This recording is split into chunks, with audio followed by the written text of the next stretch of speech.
Welcome.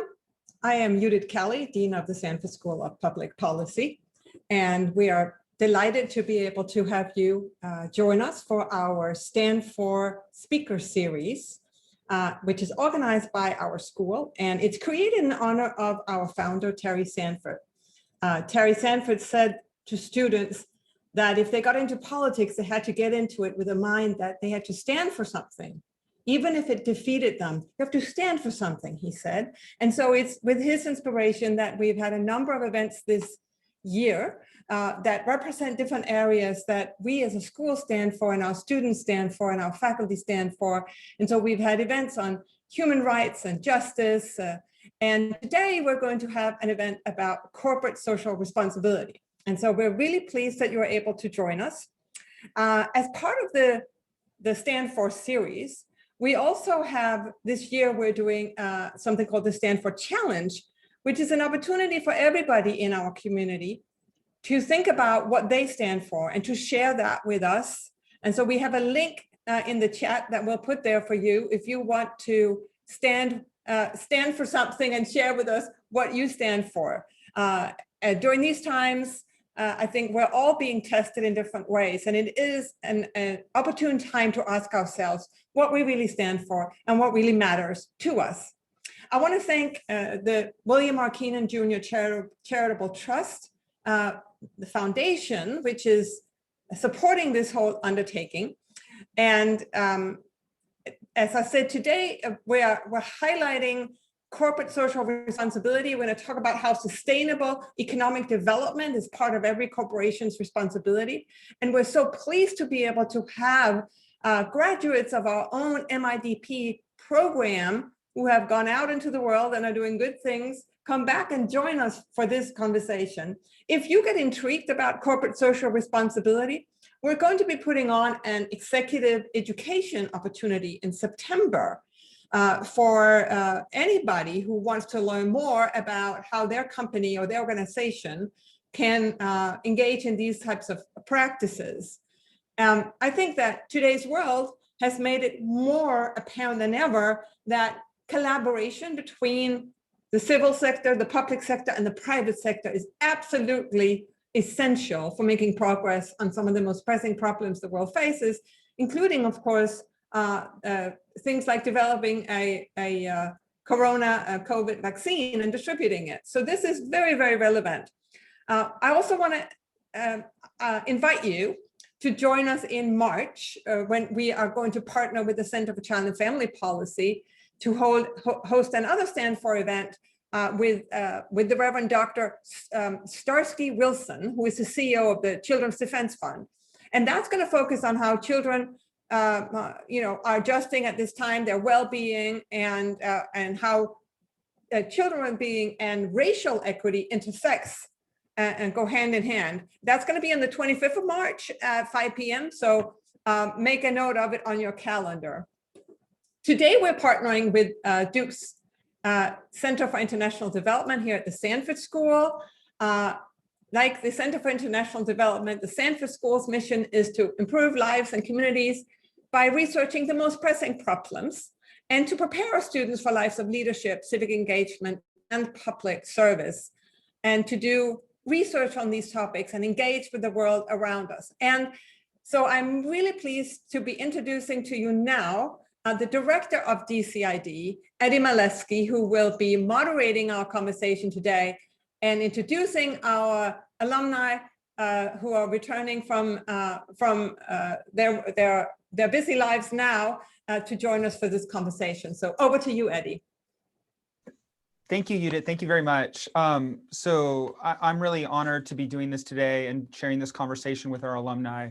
I'm going to be asking a series of questions until about 12:40, and then after that, I'll ask your questions. So if you have a question, go ahead and put it in the Q&A box at the bottom of your Zoom, and it will appear to me and I'll be able to ask it. Gonzalo and Vicky, there's already some fan mail in there for you. So not really questions yet, just celebrations of you. So let me set this up a little bit on why we decided to do corporate social responsibility, because I think people are thinking, why would a development research center focus on corporate social responsibility? Isn't that something that business schools should be thinking about? And our philosophy on this is, when we're talking about economic development, ultimately, we're talking about the decisions made by businesses, large and small, from large multinational corporations to small mom and pop shops. When we're talking about employment generation, poverty alleviation, growth, we're talking about businesses' decisions to hire people, to make investments, to risk capital, their ability to sell products. And so ultimately, economic development goes hand in hand with decisions made by businesses. And now, oftentimes these are put in contrast with another. We think about, when we're thinking about environmental sustainability, we think about this as some sort of competition between businesses and the environment. But corporate social responsibility thinks about this in a different way, which is that businesses, development practitioners, and society at large can be partners in making the world a better place. And so that's why we decided to think about, for our stand for celebration, standing for corporate social responsibility. And since we had two MIDP fellows from the DCID, this is our master's program, Masters in International Development Policy, who are specialists in this and work in this, we thought we'd invite them here for a conversation about their work in corporate social responsibility and how they think about it, particularly in a time during COVID where CSR we've seen so critically in the news how important it is. So with that, I want to introduce our two guests. Victoria Corti, she's an MIDP 2013 fellow. She's currently an advisor for the government of the city of Buenos Aires, specifically working for social and urban integration of the city's most famous slum, Barrio 31. During the pandemic, she also co-founded Sesenta, a collaborative virtual platform that connects executive volunteers with entrepreneurs or independent workers that need support. Previously, Victoria worked in Almado, an Argentina-based consultancy and social enterprise that helps organizations develop strategies and solutions to social challenges that have high social, environmental, and economic impact and a return on investment. Next, I'd like to introduce Gonzalo Pettile. He's an MIDP 2017, and he's Madewell's Director of Corporate Social Responsibility, leading the environmental, social sustainability, and social impact efforts of the brand. Previously, he worked in the international development field with organizations like the International American Development Bank, United Nations, and United States Agency for International Development.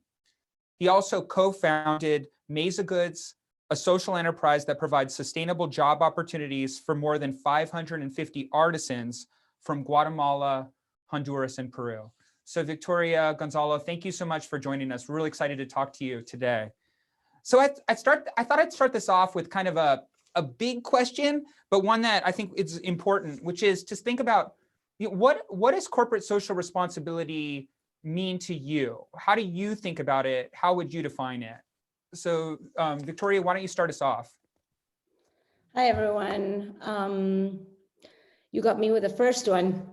I think there's many definitions, and I think that's part of what's difficult to get of. It's like a ball you need to get a handle of. Mm-hmm. But the other day I read something that actually stuck in my mind, and it's this: maybe the one solution fits all definition for customers for corporate social responsibility should be abandoned, or maybe we should finally be able to live accepting that there are various and more specific definitions matching the development, the awareness, I don't know, the ambition level of different types of organizations.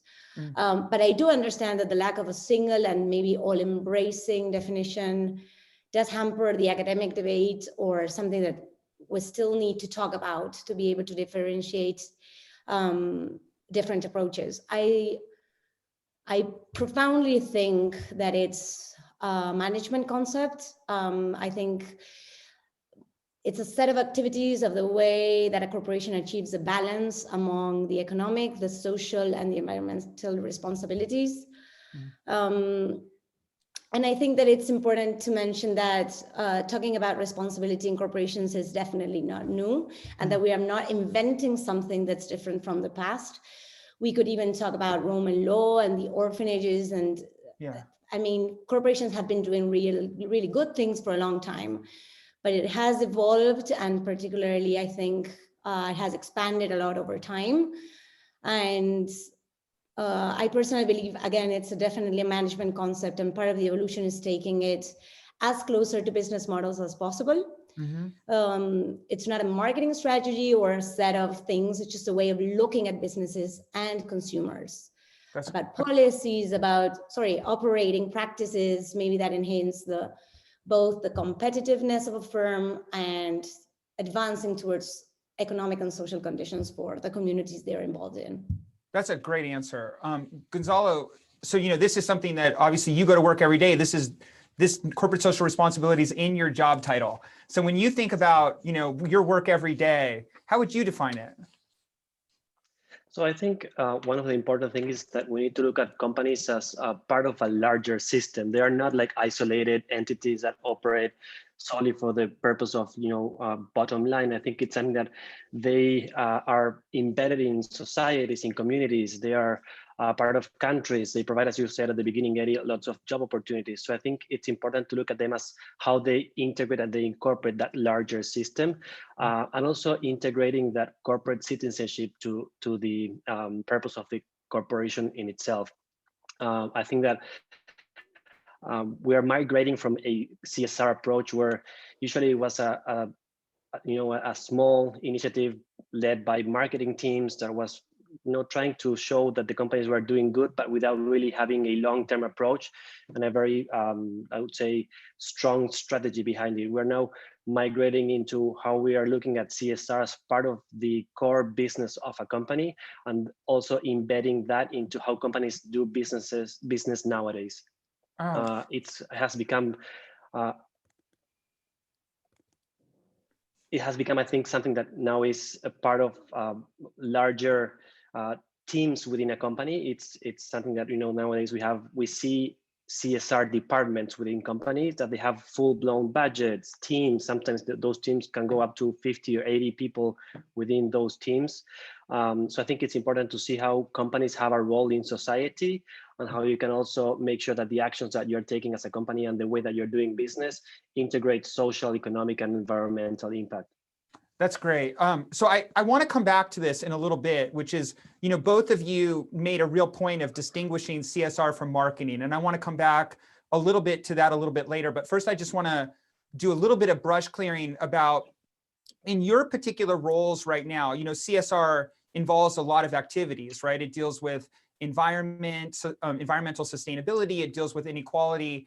And I thought maybe in your particular roles right now, starting with Vicky, you could tell us a little bit about the specific areas that you focus on, like what are when you're working on CSR on a daily basis, and give us a sense of how you go about achieving those objectives. So I think that now I'm an assessor for the government of City of Buenos Aires, and I think I'm obsessed with inequality, as most of the people that come from the region. I was born and raised in Argentina, which is the second largest country in Latin America where inequality stands firm. And there's nothing we did that really worked towards getting it better. So I think that when I was doing the consultancy work, what we were doing actually was playing this sort of middleman between the private sector and the public sector, and trying to bring a different approach, and maybe a geographical approach, do projects that were huge, that were extremely important. And I think it gave me the idea that we need to scale everything up. Now every day I'm like more convinced, working Barrio 31, that bringing the private sector in and helping everybody understand that it's in the core of how your business works, and how like bringing it to actually your business model, and not your philanthropic ideas, or what is it that you want to communicate to your customers, but really how it is that you do business. Mm-hmm. I think I'm sort of getting towards I'm starting to play my dream job. Mm-hmm. I think, and on the other hand, and just thinking on the impact, I think actually one of the most impactful measurement things that we did in Barrio 31 was actually bringing in the private sector. We have a neighbor, a female neighbor from the Barrio 31, who is now an owner of a McDonald's franchise. She has a running restaurant with 80 people working on it. There's a lot of like lasting impact on really doing it, what it is that you do, but doing it with a different sort of perspective and, you know, having everybody in the table. So I think that from my role today, I'm just thinking on how do we actually scale good ideas that are really sort of centered in the impact that you want to create. And just really quickly to follow up on that. So what you're saying is like, you're focused on inequality. And for you working in Barrio 31, the way that you fight inequality is by convincing companies that by doing their business with an eye towards, you know, doing good, that they can hire workers, they can create opportunities that ultimately lead, when you scale up to the barrio level or to the Buenos Aires level as a whole, towards creating jobs, well-paying jobs that ultimately resolve inequality. That's the idea, right? Yeah, I think definitely. I think that it is. It's part of the integration model, and I think that was the key element that we brought in that made Barrio 31 one of the most innovative slum integration projects in the world. We're not doing it by ourselves. We're not only doing it with the civil society, we're also doing it with the private sector. And that made a huge difference. But also I think that it's in the everyday impact and it's in the everyday sort of working collaboratively, as Judith was saying at the beginning of the webinar. I think we're just doing things differently altogether. And I think that made a real difference. So this is going to be tough because you might not remember these numbers offhand, but you know, how would you define like the current level of inequality in Barrio 31 right now? Like how many people are living below the poverty line? What, you know, and what would be your goal if you were to walk away from this project 5 years from now and you know, as a success, what would you say would have happened there? So one of the biggest problems the slums have in our region, and I'm talking about the region entirely, is informality. So maybe defining where the poverty line stands is very difficult because for informality is so big that we don't even, getting real good data and doing good diagnosis is very difficult. But Barrio 31 is a slum within the city, like inside the city, just right next to the Sheraton Hotel, so that you can sort of sense an idea. And there's about 40,000 people living there. We think that around 80% of the families are under the poverty line, actually. And that is very hard to, again, because we're in an economy that suffers a lot from inflation, and it's very hard. But if you only think about informality and sort of the impact informality has for families, just bringing in the private sector, having people trained and afterwards employed, and sort of in the system of how formal employment works, that if you're really good at it, you just keep on going. It's just like getting on a journey that never stops. That is sort of the first step towards living a better life. So that's a fantastic answer. So Gonzalo, you know, Vicky, you know, she's working with the city of Buenos Aires, and so she's looking at this from the perspective of the government towards businesses, whereas you're working for a large multinational corporation, and you're sort of seeing this from the opposite perspective. So how do you, you know, are there differences in the way that you approach CSR in your work? Well, what I would say is that when we started developing the strategy for CSR for Madewell, we took a data-driven approach. So we started by doing a life cycle assessment of our product. So how was our product impacting greenhouse gas emissions, water consumption, the people that we work with in the factories where we produce our garments. So we really analyzed the whole life cycle of a product, and we identified the major pain points where we had the largest environmental and social impact, which was actually at the raw material level, wherever we are sourcing the materials that make our products. So based on that, we developed a long-term strategy. And in a way, we're also kind of taking the same approach of looking at what is the data that we have we can count on to then develop specific programs to address those impacts. So from our perspective, we look at sustainability and CSR, looking at our whole supply chain, which is where we have our largest impact, the products that we make, and then the people in our supply chain that are touching our products, are like cutting and sewing our products. So based on that, CSR, we define what CSR means for Madewell. I think that's something that Victoria said at the beginning. It's important to really understand that there's not a single definition of CSR, and also for corporations, that also it's the same. We need to look at what's the main product that you're making, what's the approach that you want to have, how aggressive you want to be, are you wanting to become leaders in the space or just following trends? So I think it's also important to understand that and to build a long-term strategy that will support the program that we want to implement. In our particular case, what we're looking at is that we know that we have people impact. So we know that we are touching lots of people's lives. We work in 26 different countries where we manufacture our products. So we know that we also need to provide better livelihoods for the people that make our product. But we also are a high intensive industry that uses a lot of water. So we're also working on water stewardship projects in the regions where we produce our garments as well. We also understand that there's a climate action impact as well. So we developed a long-term strategy for our carbon footprint and how to lower the environmental impact approach from the greenhouse gas emissions as well. So there are a lot of different elements that nowadays are part of corporate social responsibility. And I think that corporations have understood the responsibility that they have towards people and the environment. And I think it's important for them to have like that clear vision and the path towards where they want to go and what goals they want to achieve. Yeah, I mean, that is an incredible number of initiatives all along the supply chain. It's really incredible.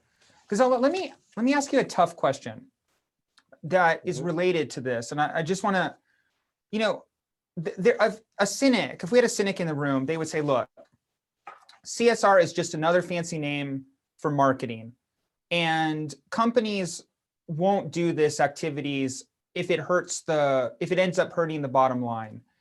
And it sounds to me that you have a different take on this and that it's much more than marketing, because it sounds like you think that you are collecting, you know, performance indicators all along these activities. And so could you just give a sense from your perspective, from the business perspective, what distinguishes this from marketing, and how you choose these performance indicators in a way that differentiates it from just another part of your business model? Absolutely. Yeah. So one of the things that I think it's important is that when I joined the company, we decided to embed the CSR structure within the core of the business. So I report into our chief sourcing officer, which is where we make most of the sourcing decisions. So it's really embedded into the everyday life of the business itself. And so we take an approach where we're looking at sustainability and CSR from an everyday perspective. That means that we're looking at where we're sourcing our products, where are the materials that we're using, what are the production processes that we are selecting for also manufacturing the product. So I think it's thinking holistically, not only looking at, as you said, Eddy, a marketing initiative that lives under a marketing team that is looking for only like campaigns that will take a look at that. So we're really changing the way that we're doing the business by incorporating sustainability into our everyday practices. But overall, and looking at a much more macro perspective, I think that the whole CSR system is completely changing. It's something that we're now starting to look at investors that are making sure that companies have the proper environmental, social governance practices in place. Last year, we saw BlackRock, the largest private equity investment firm in the world, making sure that they were sending a letter to the CEOs that are part of their portfolios, that they were only going to be investing in companies that have an ESG approach. This year, BlackRock also sent the letter to their CEOs that they were now focusing on climate action and helping businesses transition into net zero economies. So I think that the approach that nowadays exists to CSR, it's a much larger approach that looks at also the push that's coming from the demand side. Customers are looking for that, and they're expecting companies also to, share the same beliefs that they have and take action, not only say that they are doing something, really show that how they can demonstrate that they are having a positive impact in people and the environment. So I think that the whole environment is completely changing. The scenario is looking towards companies becoming responsible citizens of the world. And moreover, there's a lot of structure that has been put into the CSR place. As you said before, there's a key important on the metrics that you're looking at, so the KPIs.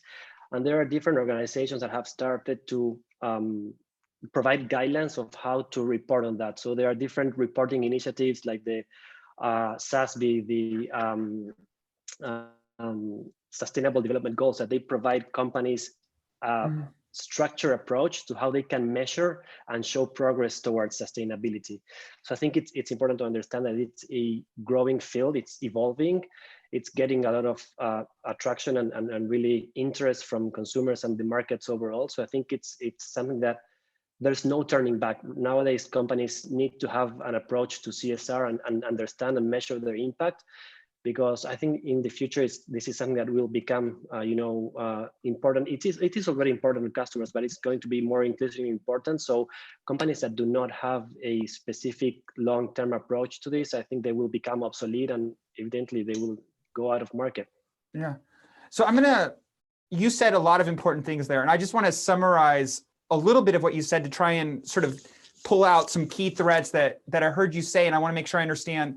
So it sounded to me like you sort of distinguished marketing and CSR in what I heard to be three important ways. So the first was that you said it's different from marketing in the sense that it's not, even though it may increase sales, it's not about increasing sales by sort of convincing customers of a particular form of the company, but it's actually value alignment with your company. That consumers are, when they're purchasing a product, they're purchasing something that's a bundle, that's some bundle of quality, price, and also a value system.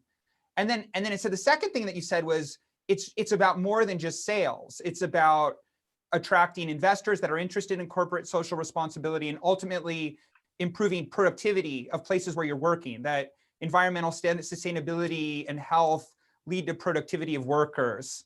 And then the third thing I heard you say was it's also about KPI, it's about performance indicators, and that you're collecting performance indicators that are specifically devoted to measuring your impact on the environment or your impact on inequality, as opposed to just letting those just flow through to some ultimate sort of sales goal. Would you say those are three sort of crystallized differences of marketing and CSR that highlight the importance of CSR? Absolutely, and I think you did a great job summarizing all of those, Eddy.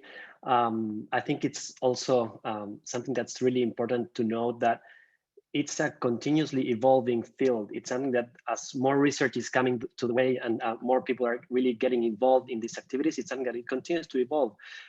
It's not static. And as we learn more about science and how corporations have an impact, I think it's something really important that companies are up to speed with what's going on, so that they can then course correct, take action, and really make sure that they are actively looking at how can they lower the impact that they have on the environment, and also make sure that they have positive outcomes for the people that are part of the companies and the communities they are part of as well.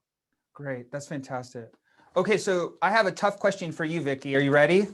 So when you hear people talk about CSR, they often distinguish between shareholders and stakeholders. That it's not just about the bottom line for your shareholders, but there is this other group of people.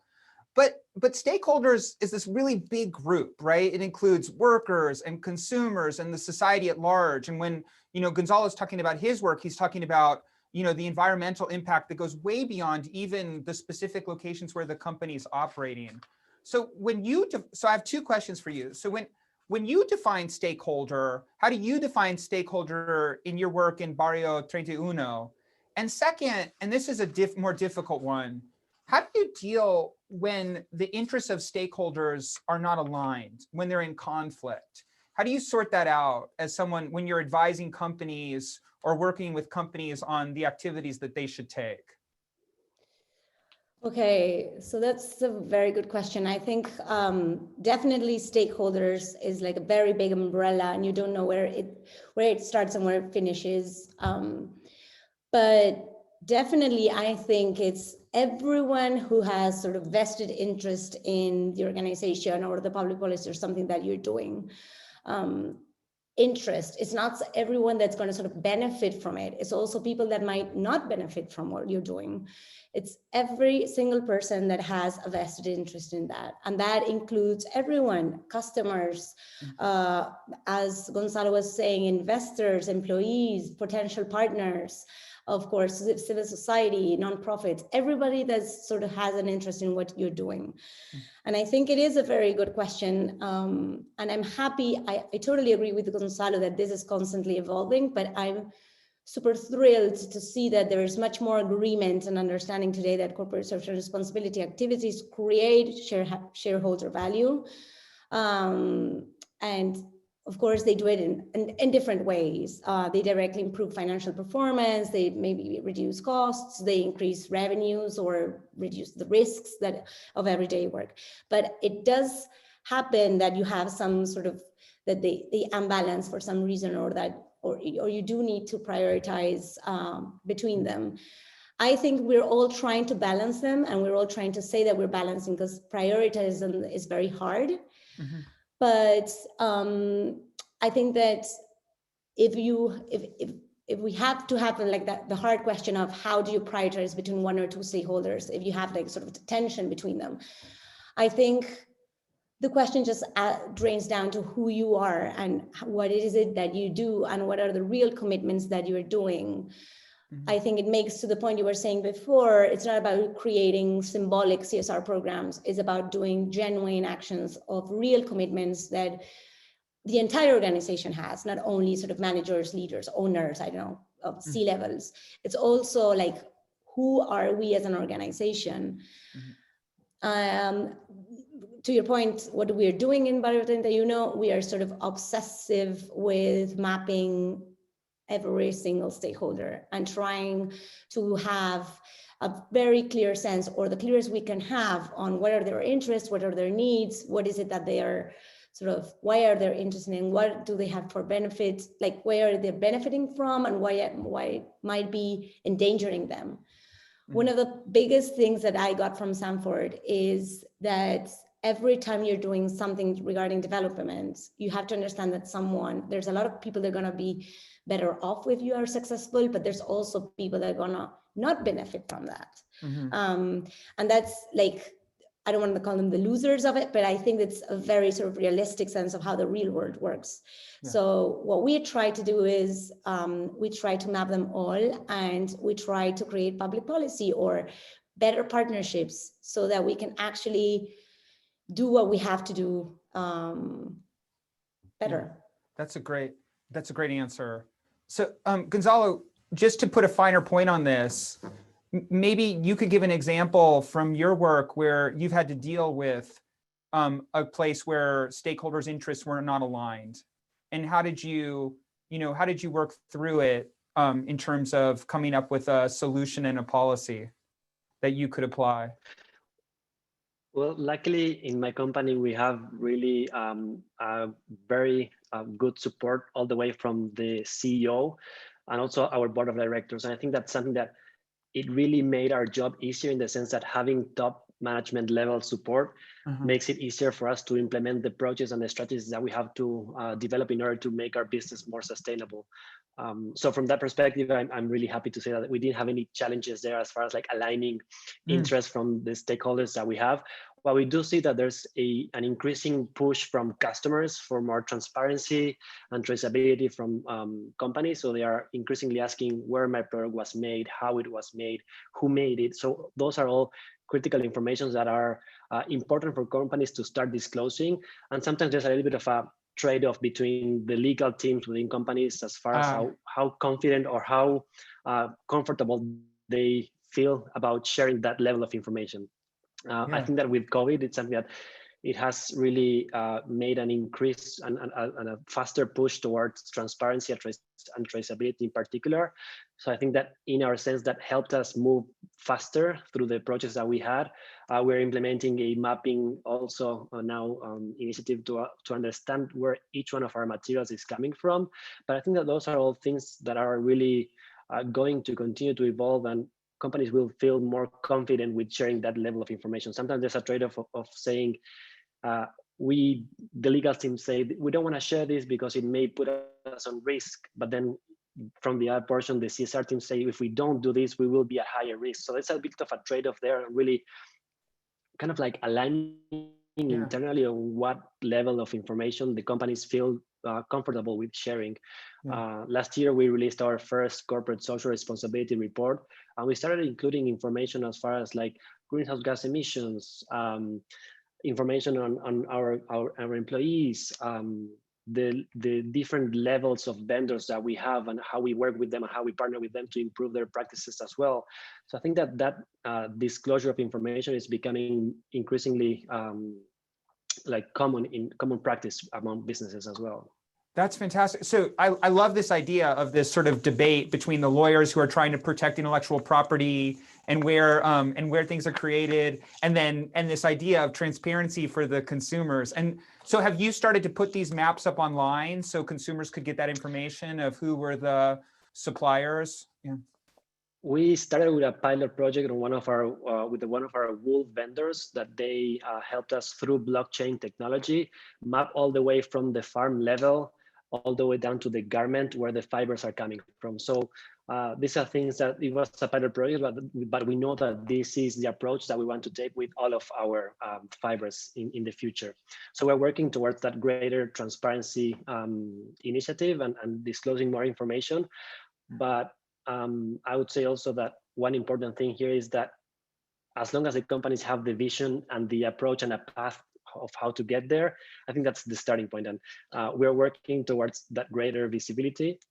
And it's also important. There's a push also from NGOs in the field as well, that they are doing indexes and they are actually rating companies on their practices. So we're also happy to be rated like that and working towards larger transparency as well. Oh, it's a great answer. So I want to open it up to the audience in a second, but both of you have spent a lot of time. You've highlighted again and again in my answers, in my questions to you, that you've said, this is changing over the time. This is a moving target. The goals are adjusting. And so I do think that we just went through this incredible critical juncture of COVID-19. And I'm really interested from your perspective to think about how COVID-19 has changed thinking about corporate social responsibility and where you think we're going to end up in the future, given your views of the current trajectory. So why don't we start with you, Vicky? Okay. I never thought we were that I was going to live something like this. Honestly, I think there are little things that keep on standing in the world after COVID. And I'm part of the anxious group, sort of trying to understand what the post-pandemic world is going to look like. But what I'm thinking about today is both all of the health, the economic, the social consequences of the pandemic have highlighted the need for collaboration among all agents to face this scenario that I think we have not seen before. As Judith was saying when we were starting, I think we are sort of rewriting again, sort of this social contract. I think this implicit agreement that governments are there for, sort of responsible for creating and maintaining legislation, businesses to create wealth, and civil society kind of structuring and shaping participation is past due. And I think it has shown delusions and we are sort of changing. And I think that those sort of self-regulated forms of social interventions by businesses are already showing interesting substitutes for sort of social and political problems. And I think definitely the post-COVID world is going, or at least I hope to see much more strategic CSR or something like real instead of like the traditional CSR. You were just comparing it marketing, but I think there's going to be room for more genuine programs that do not only include big or multinational companies, are also going to, or at least I hope to see a lot of small and medium-sized enterprises that have a lot to play. I think there's definitely sort of this unpredictable crisis has shown that customer behavior has changed, either because your discretionary income has changed, you have more spare time, you've spent time at your house, you're much more informed, I don't know. But I think that it's definitely changing. in both the developed and the emerging market economies. And I think it's going to be super interesting to see how we can actually create new business models that have sort of super well-committed CSR programs from their get-go. So I don't know how we're going to do it, but I think we will have to, and that we will have to be up to the task. Okay, that's great. How about you, Gonzalo? How's COVID affected your work? I think it's actually accelerating change within companies. It's something that it made companies realize how interconnected we are to our communities, where we source our products from, where we manufacture products, to also where we operate within the countries, what our communities are, as far as like the associates that companies have. So I think it's really accelerating that change and really giving a lot of highlight to the importance that this has in companies as well. Okay. We're going to be seeing a lot of companies making public commitments around sustainability, so they can really track and measure progress towards those goals. I think that's really an exciting change that's coming the way also for corporations. Great. All right. So this is fantastic. So I'm going to open this up to the audience. So the first question is from Jose Carlos de Pierola. I guess he's a colleague of yours. He says, "Congratulations to my colleague Gonzalo." So this is a question. Yeah, I'm gonna merge this with another question that we received. So Jose Carlos is interested in KPI and key factors that you use when you're engaging the private sector, and he's especially interested in how you apply KPI to private public sector partnerships. But I want to merge this with another question that just appeared on the bottom here, which is about the triple bottom line. And so I'm kind of interested, like here, if you can sort of connect KPI that you use in public-private partnerships with this notion of the triple bottom line that companies use to assess their performance. Yeah. From our perspective, what I think it's very important to first understand is, what does CSR sustainability mean for a specific company? Once you really nail that down and you understand what are your impacts, you can then set KPIs that can measure your performance and track your progress towards specific goals. So knowing that, I think it's an important introspective effort that every company has to do to really understand what that means to them and then set those KPIs. In our particular case, what we knew is that we had the largest environmental impact in the raw materials that we were sourcing, which is directly connected to agriculture. We source 70% of our fibers from cotton. It's cotton-based, so that's an agricultural commodity. So we know that we are having impact in farmers, in land. So we are now looking into transitioning our fibers into more sustainable sources. And one of the things that we're measuring is what percentage of our fibers are coming from what we defined what those more sustainable sources are. That's something critical that we know, because it's the largest impact that we have as far as volume of product that we produce and we make around the world. But there are standard things that you can start to look at as far as KPIs. So carbon emissions, CO2, there's a lot of structure now, and there's science-based targets to help companies transition into low carbon economies and align towards like the Paris Agreement as well, which I think companies have a great role to play there as well, not only governments. But then there are different things as far as like your diversity, equity, and inclusion across your whole company, how you can also measure those within your associates and your C-suite or your executive teams as well. I think that there's a lot to talk about the Black Lives Matter movement as well, and how you are incorporating that into your whole, from the board all the way down to your whole associate base as well. So I think that there are standard things that you can look at as far as KPIs that can help companies move towards better practices, but there's a lot of work that needs to be done as far as like really understanding what CSR means to a company and what issues are critical for them and what are the topics that they want to be tackling as far as that. Yeah. So I want to follow up on this a little bit, which is, you were talking about all across the company. Before you had mentioned your supply chain, and that includes obviously branches of your company, but also, unaffiliated partners who you have a business relationship with.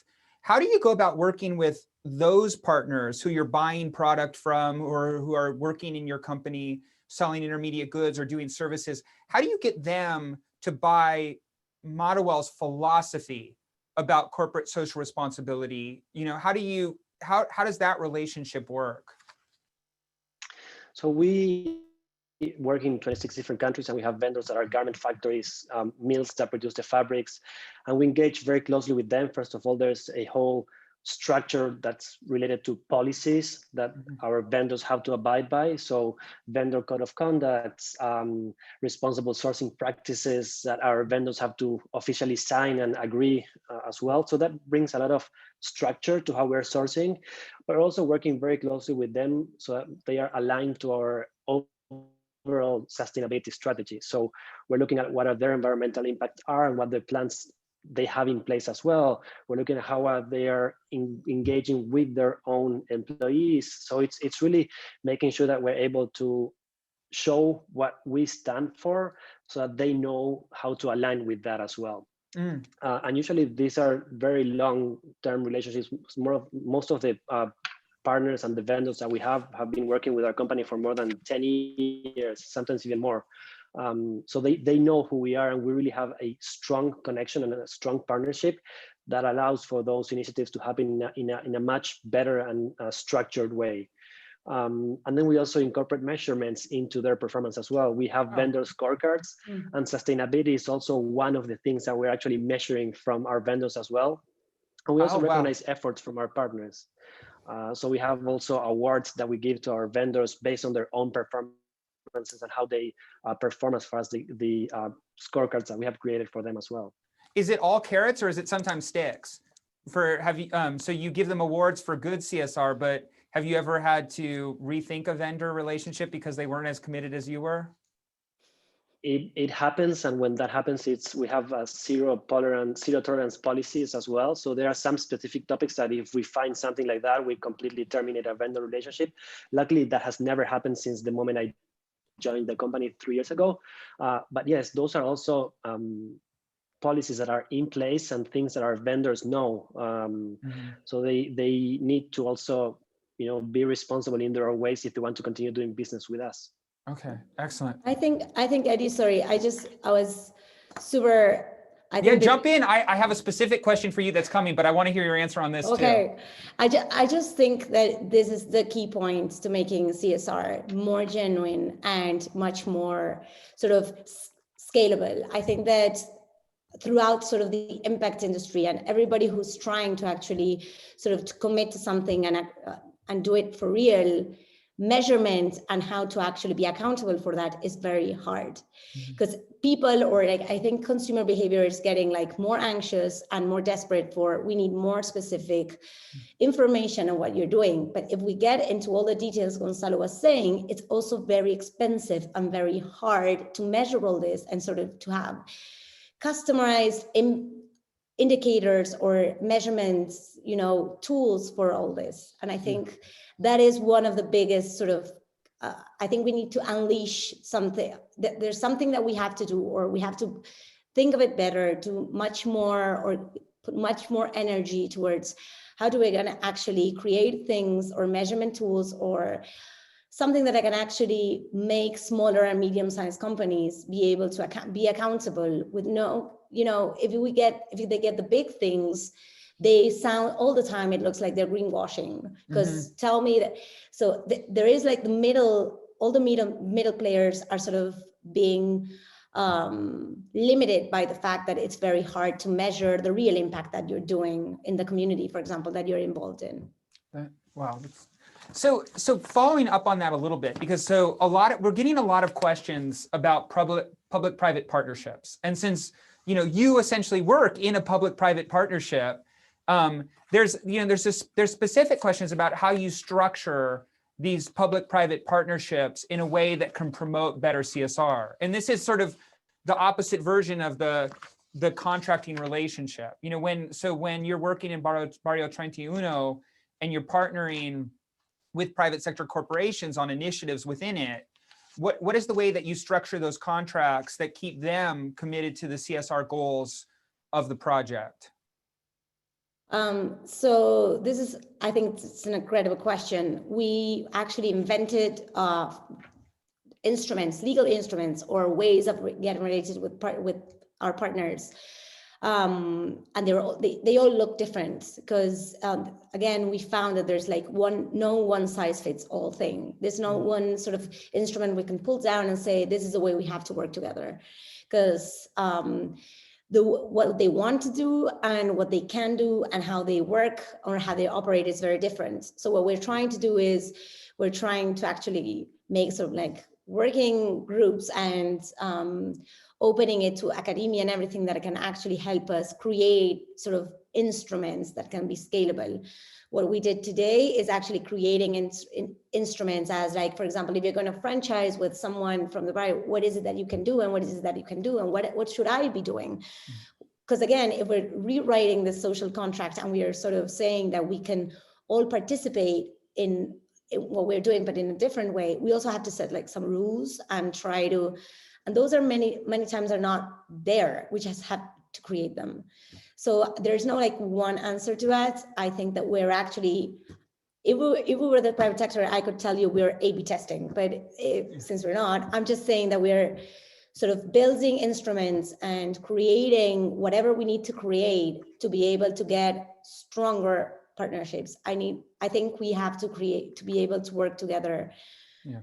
Much better than what we're doing. A/B testing is music to my ears. If you ever want anybody to do an impact evaluation for you, I am available. So, Gonzalo, Madewell works in 26 countries. And so I'd be interested, we have a question here about, is corporate social responsibility, is it understood differently in different parts of the world? We've been talking a lot about Latin American today, but what about other parts of the world that have you had a chance to work in, say, for example, Asia, or North America and Africa, think about corporate social responsibility there? Well, I think that luckily there are a lot of different organizations, nonprofits that are actually working on standardizing sustainability measures. So in our case, we partner very closely with Fair Trade USA, the nonprofit that does the certification of fair trade products. They're heavily focusing on working with bananas, cocoa, all of their agricultural products, but they also have standards that regulate partnerships that companies can have in the apparel and home goods sector as well. So luckily they have a really well thought guideline that has more than a 300-point criteria of things that we measure in the factories where we produce. So regardless of the country that we're working in, we apply the same standards. So it has really helped the way that we approach sustainability in the countries that we work with. And it builds that same bar where we are measuring our factors are against the same criteria. So I think that's important to note. However, I also see that there's a difference in the ways that overall regions are facing and approaching CSR and sustainability. And I think that Europe, the US are more advanced, and Latin America, maybe some Asian countries are like behind in that particular sense. Europe is now leading the way as far as regulations and measuring, really developing regulations that are holding companies accountable for. US is a little bit delayed in that particular sense, in actually developing regulation. There's extended producer responsibility legislation that's coming in UK and France, textile recycling legislation as well. And I think that the US is a little bit lagged in that sense. And of course, Latin America is way behind if you compare that to Europe and the US. So that's raised a little bit of a philosophical question. If it's regulation driven, is it still CSR? I think it starts by companies pushing for that and customers pushing for that. And then of course it will then result in larger regulation because governments understand that impact. But I feel that if there's not a real push from consumers, I think consumers are becoming much more educated in these topics. They are in a better position to demand this from companies and in turn, turn that into legislation. So I think it will eventually come, but there's of course a large role that companies have to play in that and also consumers. Great. All right, we have a great question here from Anna Kinnear. I love it. So, and so I'm gonna ask it to Victoria first and then to Gonzalo. So what are the biggest uphill climbs you have in your work? If you could snap your fingers and remove one barrier, what would you choose? If you can make one obstacle to achieving your goals go away in your current work, what would it be, Victoria?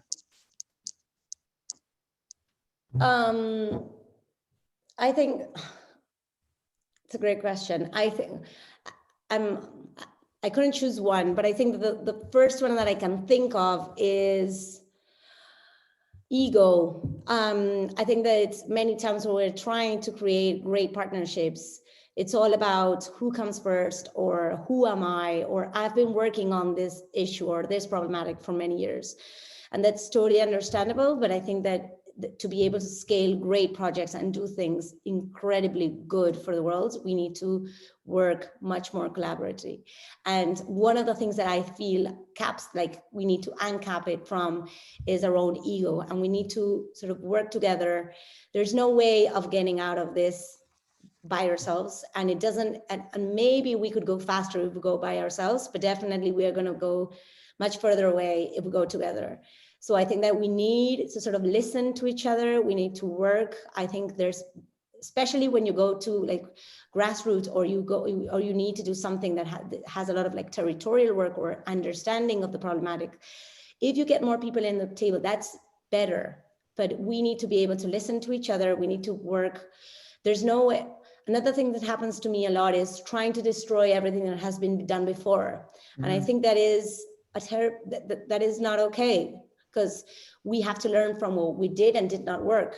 So, or at least learn from it and see what we can do better, and try to see if we can actually, I know, like boost impact by switching things or changing things. But I think that one of the things I struggle with most is ego.